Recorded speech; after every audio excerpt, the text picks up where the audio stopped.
Born in South Dakota, family moved around a lot. I actually went to 10 different schools my first 9 years of schooling. When I came out of high school, ROTC was mandatory. You had no option. In fact, when I got to college, heard that ROTC was mandatory, I thought that was communism, that they could not force me to wear that silly uniform and march every Wednesday and do all those things. But they could, and they did. And it was probably the best thing that ever happened to me.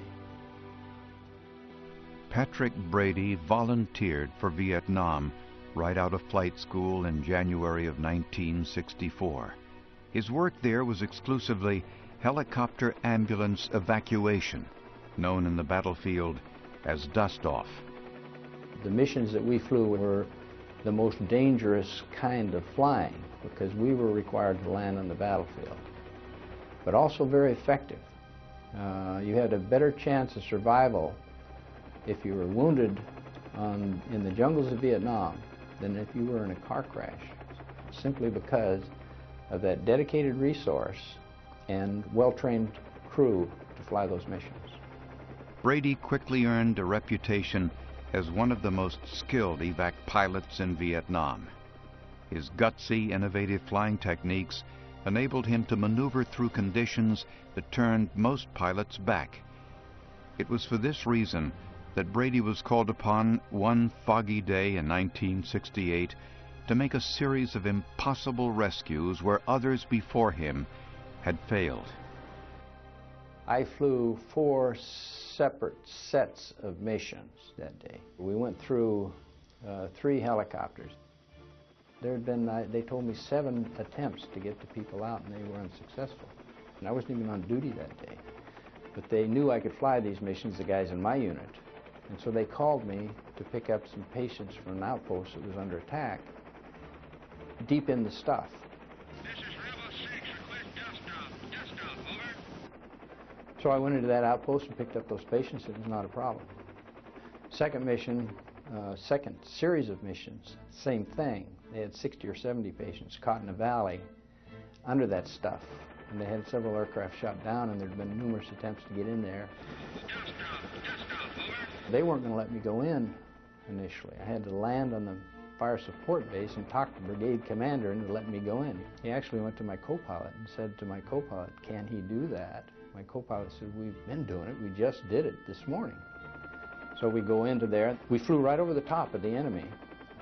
But by the time he saw us, I could see him laying in the mud under us. He can't do anything, because by the time he hears the helicopter and finds where in the heck is it, and then if he sees me, you know, he can't see 30, 40 feet, and we're gone.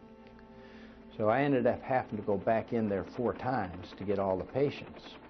We got them all out.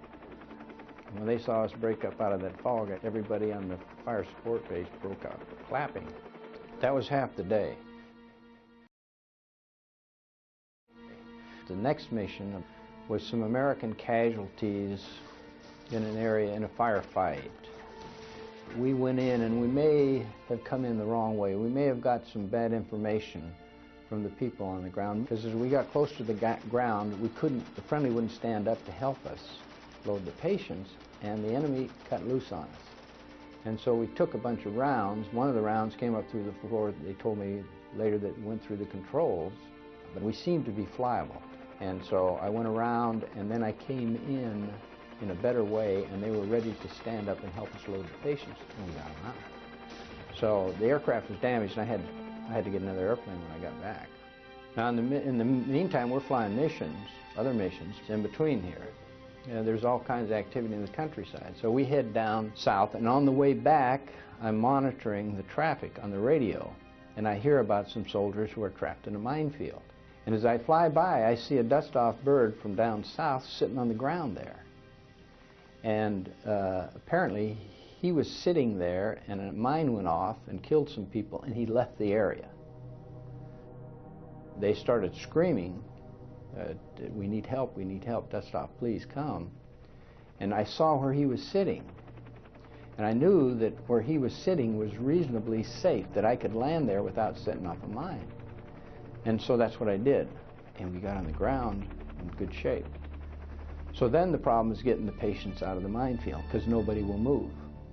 The Americans on the ground are frozen in position, won't move. So I turned to my crew, a medic and a crew chief, and I said, go get them. Now these were the great heroes in that mission. They jumped out of that bird, ran through the minefield, and started carrying the patients back to my aircraft. On the last trip, as they got near to the aircraft, they set off a mine. Well, it blew both of my crew chief up in the air. And I'm looking out the back window as they're loading, and I see them go up in the air, boom, and then the shrapnel hits the side of the aircraft. All my lights start flashing, and so I don't know if I'm flyable again. But neither one of my guys were seriously hurt. They managed to get on the aircraft, and it was flyable. I was able to get it off the ground, and that was the end of it. As far as fear goes, never experienced it. For me, it was a matter of my faith. My faith was a substitute for fear. And I just knew that if I died doing what I was doing, what better way to die? I mean, what better way for a soldier to die than to be saving the lives of his fellow soldiers? The message that I try to bring to the young people is simply this. We're not born equal. There's no question about that. In terms of ability, in terms of opportunity, we're just not all born equal. Some guys are smarter, some guys are faster, some guys are better looking, and so on.